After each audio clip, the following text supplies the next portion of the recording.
Make a quick and easy tofu feta anytime you're craving a crumbly, salty, fresh topping for your salads, pizzas, and pastas. A great protein-filled alternative that is prepared in just 5 minutes and likely to save you a bit of money too. If you're on board with saving a bit of money on groceries, then hit that subscribe button for this budget-friendly feta cheese alternative. I'm Catherine, Bryan's behind the camera, and this vegan feta cheese from tofu is simple to make and it's a pretty convincing alternative. It doesn't taste exactly like feta, of course, but after sitting for a few hours in a salty, tangy, savory brine, it absorbs that flavor. It also holds its shape in these feta-like cubes, so you can use it in salads or on certain pastas, and it even crumbles like traditional feta does. So it's perfect to use in your lasagnas or on the watermelon feta salad I'll be making today. The main ingredient is extra firm tofu, and this variety of tofu doesn't have very much water in it,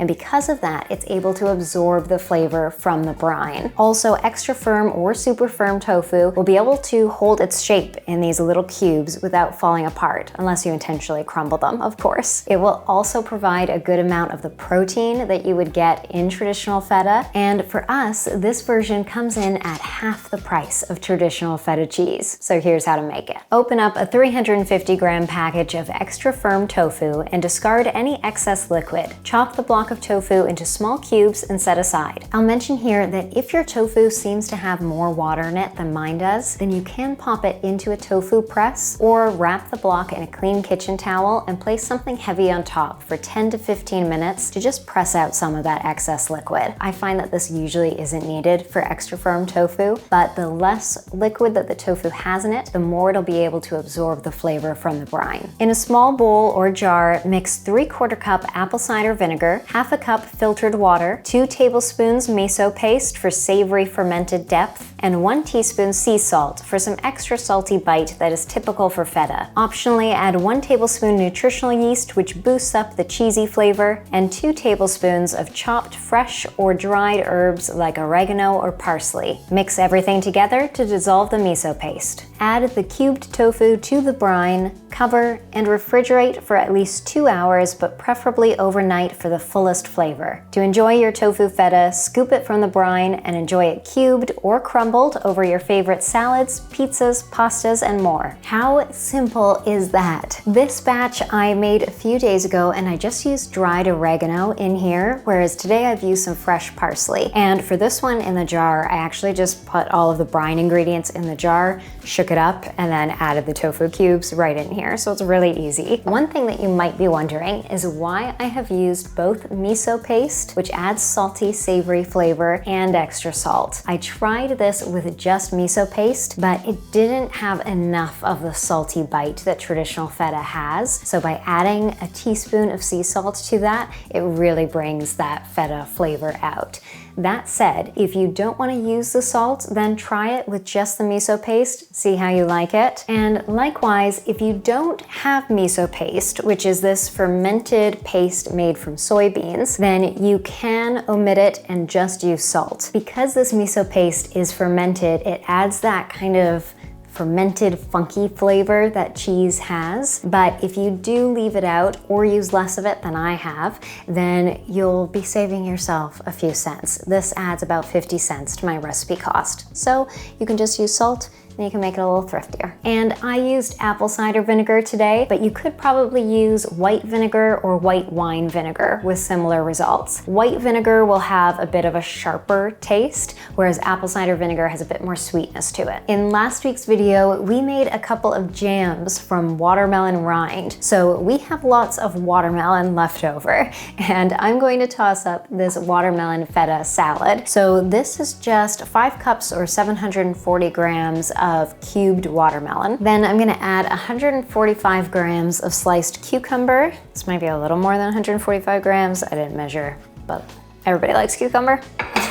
And then I'm gonna add 40 grams of this quick pickled white onion. And I make this the exact same way as I make my quick pickled red onion. And you've seen me use that a number of times in different recipe videos. By quick pickling it, it's quick, it's easy, and it turns the onion into like a sweet, tangy, crisp little moment, which is a lot nicer to eat than a string of raw onion. So if you do this for your salads and to top your bowls and things like tacos, then it's really lovely. Then I crumble 100 grams of my tofu feta. You could also leave the feta in cubes for the salad if you like the look of that better. I know a lot of watermelon feta salads are like that, but I kind of like having it crumbled. And then I'm just adding about 4 tablespoons of some chopped up mint because I love mint, but you could also use any fresh herbs you like. I think dill would work really nicely here. And then the last thing I do is I add a little balsamic vinegar maple syrup reduction. For a dressing for this, you could just mix up some balsamic vinegar and maple syrup and toss that over, but by heating it on the stove for just 10 to 15 minutes and reducing the two, it becomes this syrupy texture,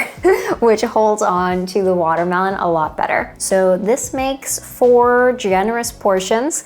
I'm going to serve some up for Bryan and I, put some dressing on, then we'll give this a taste test. All right, shall we? Or should we test tofu feta first? Yeah, I guess let's test that first. Go for it.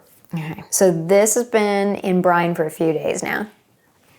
Oh yeah, super feta-y, or what I remember feta to taste like. Yeah, it's like still not quite as firm as I remember feta being maybe, but the longer the tofu sits in the brine, the less kind of tofu squishiness it has, and the salt sort of like changes the texture and makes it more like soft and crumbly. And honestly, on the blog, I say that it'll last in the brine for like 3 to 4 days, and this has been maybe over a week that it's been sitting in that brine, and it's been fine. Mm-hmm. It's still totally fine, still tastes good. We should just jump right to the cost, because this is way thriftier than normal feta. Yeah, especially now. When we originally made this recipe, the tofu feta recipe a few years ago, the spread wasn't that drastic, at least with our version and a wholesale store price for feta cheese. This 100 grams of tofu feta on our salad is $1.15. And if we were to use traditional feta cheese from our local grocery store, it'd be $2.60. That's significant. So that's pretty significant. And if we were to buy a store-bought plant-based feta, then it would probably be even a little bit more. And the whole batch of tofu feta, so 350 grams, without the optional nutritional yeast and the extra herbs, it comes out to just under $4, and with the nutritional yeast and some parsley or something, it's just over $4, which is like more than half the price of Can't go wrong with that. What traditional feta from our grocery store is right now. I haven't checked the wholesale price, so I'm curious if that has grown as much as the grocery store price has for feta, but pretty thrifty. You probably, if you're plant-based or vegan, you've got tofu. Yeah. So you've got feta, because the rest is basically pantry staples. And like I said, if you reduce the miso paste or just use salt in the brine, then that'll lower your cost by like 50 cents. All right, let's dig into this salad, because it smells like a garden. Oh yeah, that balsamic glaze or whatever, reduction. You threw out so many words there that I was like, whoa, this is fancy. Like, should I put on a better shirt? And I like, you referred to have something as having a moment. The onions were a crisp moment. We've been watching some Queer Eye lately, so this salad's really great. Oh, so fresh. Super fresh. Make this salad. And I like crumbling the tofu on here because that way you kind of get like a bit of the tofu feta in every bite as opposed to like a big cube of it. But the big cube of it would be a great moment as well. So this salad, I think, is having a moment right now. I think you could have a moment at a party if you brought this salad. This is fresh, it's different, it's interesting. And let us know if you make it. You want to tell everybody what's coming up? So coming up next, we have our Kenya video for you. Bryan has been working away for weeks and weeks and weeks to edit an hour-long video to show you what our trip to Kenya was like, where we went on a eco safari for 5 days and had wonderful plant-based food the entire time. That'll be our next video, and then we'll follow it up with 2 more videos from Kenya where I learned to make Kenyan dishes from a Kenyan chef. Thanks so much for watching. Comment below, like, subscribe, all those things help our channel grow, and we'll see you next time when we're in Kenya. You're back in Kenya. We're not gonna go like we're. I think they get it.